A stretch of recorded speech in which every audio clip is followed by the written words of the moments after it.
Good morning, everybody, and welcome to Central Minnesota on a beautiful fall morning and another episode of American Heroes Outdoors. I'm Scott St. Sauver, and we are at the Elks Camp, Elks Youth Camp, a very great organization that does a lot for veterans for a super event called Gills and Gals.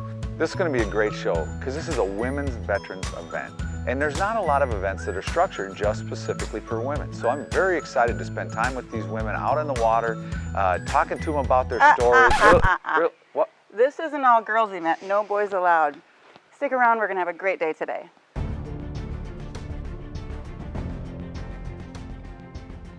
Throughout history, brave men and women have answered their nation's call to serve. Heroes who have put their life on the line for each other and our freedoms. These are their stories.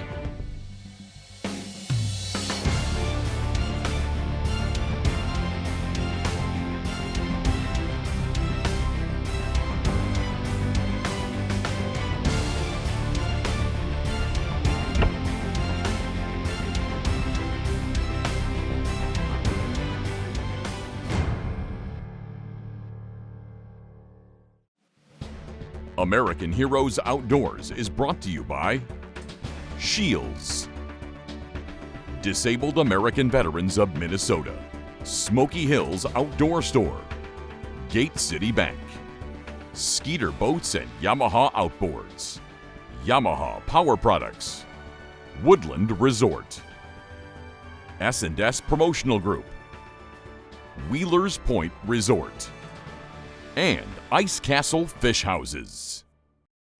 We are in the beautiful Brainerd Lakes area at the Minnesota Elks Youth Camp for the Gills and Gals fishing event hosted by our friends at Mandatory Fun Outdoors.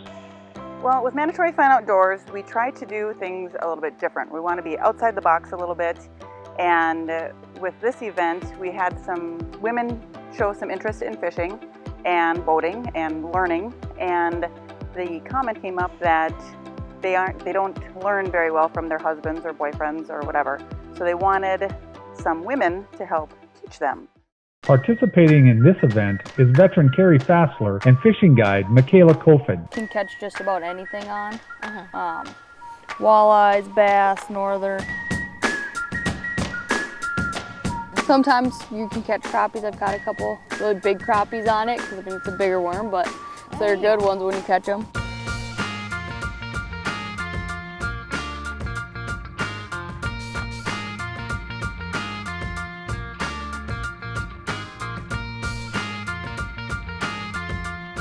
Well, really for me, it's learning because I'm very dependent on my husband for getting me set up and just even the bait, what we're doing. I don't, he'll say, hey, we're gonna do this. I don't really understand why. And so it's always been where I wanna try to help or I wanna try to do whatever, but he's already has all this knowledge. And so I think he's like, I'll just do it for you, it's easier. But I think it does kind of get old. So I'm trying to be more of a fishing partner than just being fishing dependent. It sounds like there's some little bit of rocks and stuff that trickles down. And so then we're gonna hop on this other side and we're gonna fish the break line right here on the point. So you can see, so I have it color coded, but you can see how tight those lines are here. So that's gonna mean it's a really steep drop. So anytime the lines are spread out like that, that's gonna be more of your gradual just slope. And then when these lines, you can see the numbers here, but because they're so close, you can't really see many of them. So that means it's gonna be a lot steeper drop. Probably just drag, and then it'll slowly fall off the ledge. Like if you imagine if you imagine starting your bait at the top of the stairs. Yeah. And you slowly pull it and then it'll fall down. Okay. But you'll need a little extra line out just so that it can get to the bottom. Yeah. So that's similar to what we'd be doing here. So you kind of just slowly drag it down. And then once you get to the point where you feel like you're pretty close to the boat again, then you can reel in and cast it back out again. There's a fish.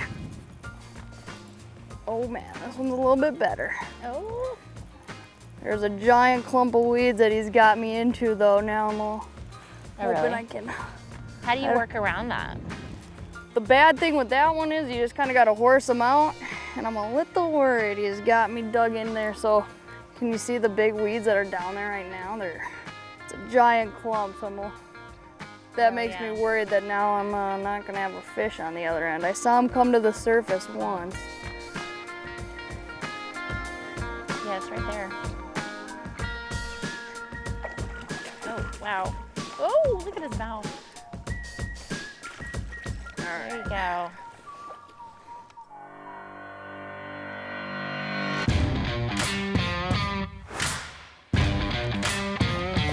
See you later.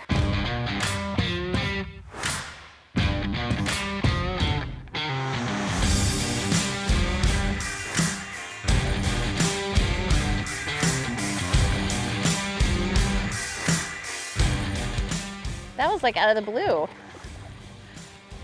So that's what we were looking for out here. So that one's a bass. All right. So he hit right on the edge of those. Okay. I'll reel and go over there. So I'll turn us and we'll just work this down. Cool. So yeah, that's what we were looking for. That's a good size line or no?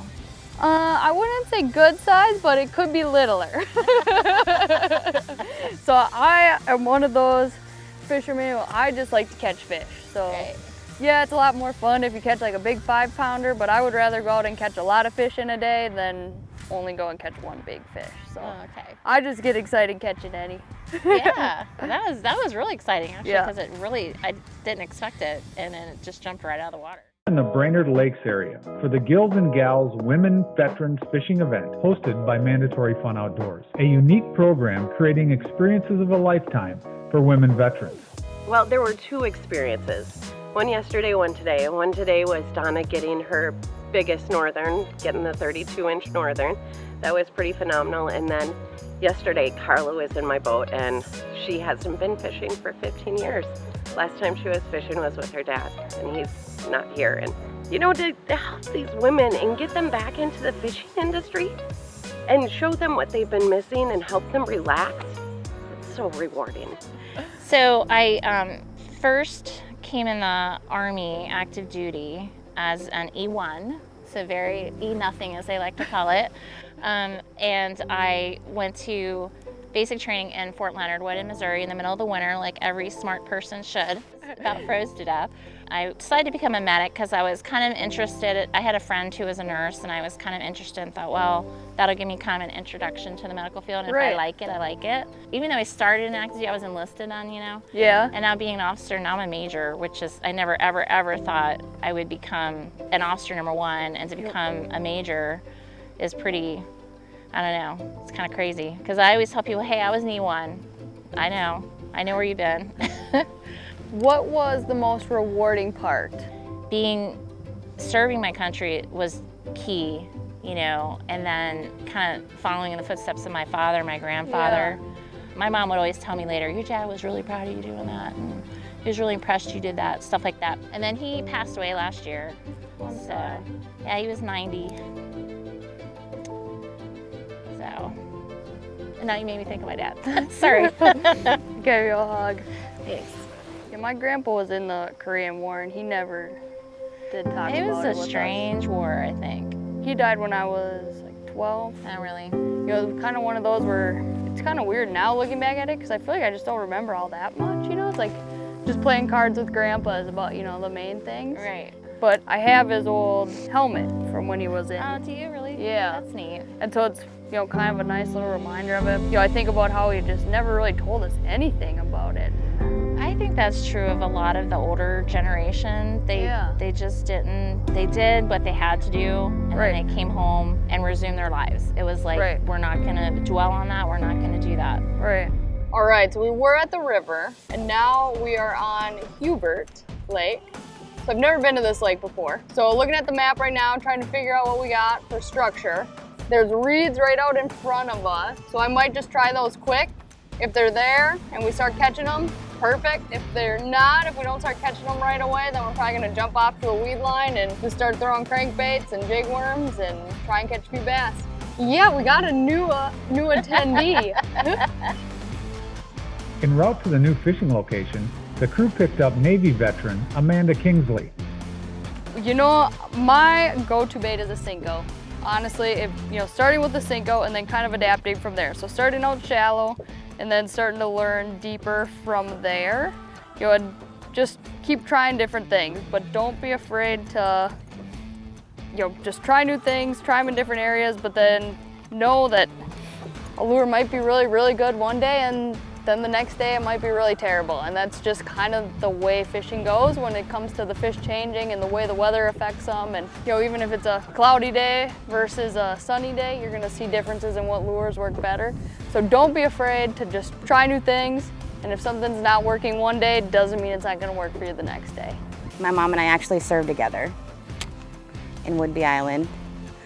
She got out for 10 years and was a project manager. And then I went in, I was supposed to ship right around September 11th, and in 2001, and they pushed my ship date back. So I went in, and my mom joined the reserves, and then I got out of boot camp and A school and put her in. And she was then active duty. And I outranked her for a whole week until they capped her. It was my best week ever. But seeing what she did when she was in the military was awesome. And I got to go when I was younger, go to her shop and watch her work.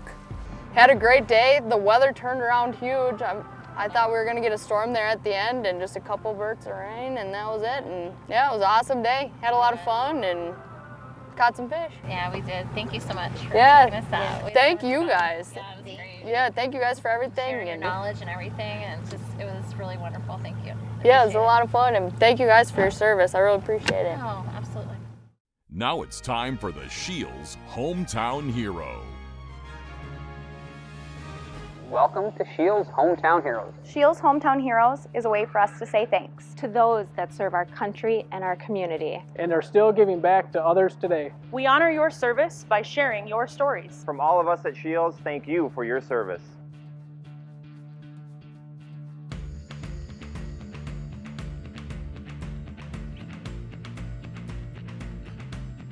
I'm Brandon with the Mankato Shield Store. On behalf of our associates and our company, we'd like to congratulate Skip Ebenho as our next hometown hero. In 1950, I graduated from high school, and in June the war started again in Korea. They instituted the draft again like they did in World War II. And they started drafting guys, and I was lucky enough that I was about 20 before I got drafted. And then I served a year in Korea on the DMZ. In fact, when I was over there, we re-surveyed the DMZ, the 38th parallel, and today there's large concrete markers that we put in. And they should still be there today on the 38th parallel. The reason I belong to a fireman is that I was brought up with a fireman. My dad was a fireman. So as a little guy living at home and having the alarm in the house every time the fire went off, why, you got interested. Your dad would take off and he'd come home and tell you about the fire, and you just became interested. So yeah, I joined the fire department when I was 23. Well, this is my grandfather's blacksmith shop. He bought it in 1906. Fire station was looking for a new place, and I mentioned to him that this corner would be nice because it's just a block off the highway, both highways, for less traffic, and it was big enough, and I was willing to sell it. So I sold it to the city in 1974 when we built a new fire station here. And I went out north of town and put up a new building out there. First getting to know Skip, I guess, would be through the fire department. We both, I think, had about 30-some years of service in the fire department. I was fire chief for many years, and Skip was fire chief for many years after I was retired. I was on the fire department 31 years, and I retired when I was 58. Skip was very well versed on fire things, and he put a lot of time into it, and he was a good chief. You know, fire department's kind of a family deal, and you get to know people better, and we all had a good time. Camaraderie, I think, was the big thing in fire department. Not only between firemen, but between kids. When your kids would go to school and say, oh, my dad's a fireman. Oh, so is my dad a fireman? Oh, wow. And pretty soon the kids got together, the families got together, and it was kind of a separate organization between firemen and their families, you know. I know he was heavily involved in the fire department, heavily involved in the community organizations like Public School Board, St. Mary's School Board. He liked help promoting Sleepy Eye. Any fire department functions and stuff, he was always there, always promoting his town, and kind of a community-minded guy, kind of what everybody thinks about when you say, hey, that guy is really involved in this community. And as far as the rewards back, I think the sense of pride, knowing how Sleepy Eye developed, how things look around here, his contributions to the fire department and stuff, and being recognized with, you know, those accomplishments. You know, they voted him in for chief for 7 years in a row.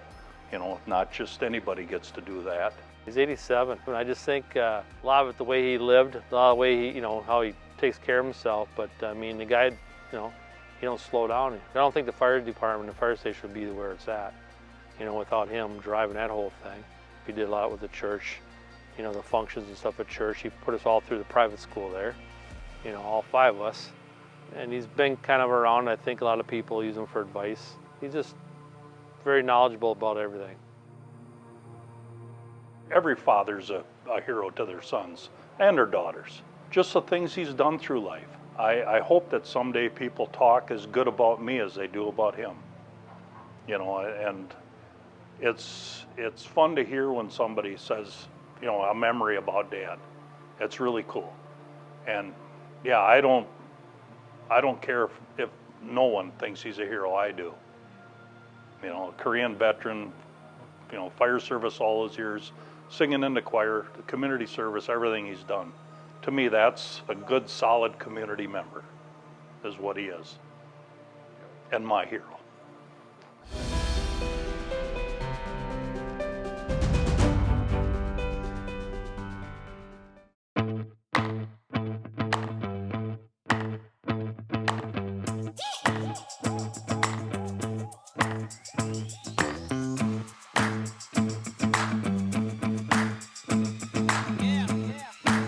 Look at here, I'm on the water. Got 2 great female vets with me, Holly and Laura, and look at this, Sam. I made it back into the picture. And I'm gonna be in the show too, so there. We're gonna go out here, we're on Lake Hubert in northern Minnesota, central Minnesota. Beautiful morning, it's chilly, a little chilly, you know. It's a great fall morning. Never been on the lake before, so these guys got to fish yesterday and I didn't. So they're gonna teach me today. We're gonna go out and see, spend a couple hours here and see if we can't drag up a fish or 2. What do you think about that? Sounds like plan.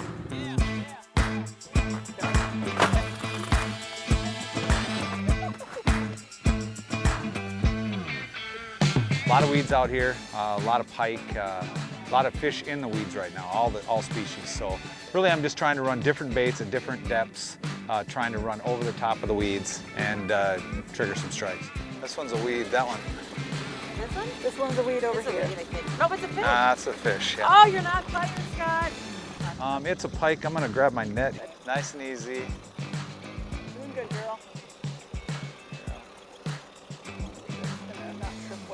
Okay, rod tip up, up, up, up. There you go. Keep coming, keep coming. Nice. Got him. Nice There you job. go. And it, oh, it's off. See, I just got to get in the boat. See, it's a perfect release. It actually came off of the net. So 22 to 26 is closed, right? So that's 26 1/4, so we're good there. This is my biggest one ever, so cool. There's a fighter. I joined the Army National Guard in 2002, and I was a refueler. And I did deploy in 04 to 05 to Kuwait, and I was stationed all over. I transported materials from the Kuwaiti Naval Base up to the Iraq border, and then I went back again in 2006 for an aviation unit, the Chinook Company out of St. Paul, which was fun because I loved it as a refueler, because you didn't feel like a glorified gas attendant. You know, when you're a line unit, I was attached to the artillery and armor, and so you're just refueling the ground vehicles. With aviation, you're actually hooking up to the Chinooks and Blackhawks, so that second deployment was fun, refueling the aircraft. And then I got out in 2016. This trip is just so amazing, learning all these different techniques. My 10-year-old son, he loves fishing, and my 12-year-old stepdaughter too. It's amazing, like mainly the female guides too. It's just empowering, like you have this boat and this truck and you know how to do all this stuff. It's just so like mind-boggling that they're so powerful. And then the fly fishing, it's just crazy. Like I learned how to tie the hook. It was awesome. My son wants to get into fly fishing, so it's just nice to meet Aaron. It's just so much to learn. It's like I want to do this again, just to learn more. We've had everything from hay rides in the evening through the woods to morning coffee on the pontoon, and last night we did a evening pontoon ride as well. Today, when we're all done fishing, the gals that want to stick around and learn how to either drive a boat or back a boat trailer, launch a boat into the water, things that they've never had to do because somebody's always helped them or did it for them, or maybe they just haven't had the opportunity. So it's a lot of fun, but it's also a teaching and learning experience as well. This helps them so much. I mean, the amount of times that I hear, we don't deserve it. Yeah, you do. Any chance you get, take it. Whether it's fishing or hunting or just talking to somebody. Take that minute, take that hour, take that day and take them fishing or do whatever they want to do and help them. If there's anybody out there that is interested in this event, maybe hunting and fishing isn't their thing, but they want to go do something else outdoors, we would love to hear what they want to do. So we have a website, we have Facebook, Mandatory Fun Outdoors. Find us, send us a message, tell us what you want to do, and we'll get you outdoors. American Heroes Outdoors is brought to you by Shields, Disabled American Veterans of Minnesota, Smoky Hills Outdoor Store, Gate City Bank, Skeeter Boats and Yamaha Outboards, Yamaha Power Products, Woodland Resort, S&S Promotional Group, Wheelers Point Resort, and Ice Castle Fish Houses.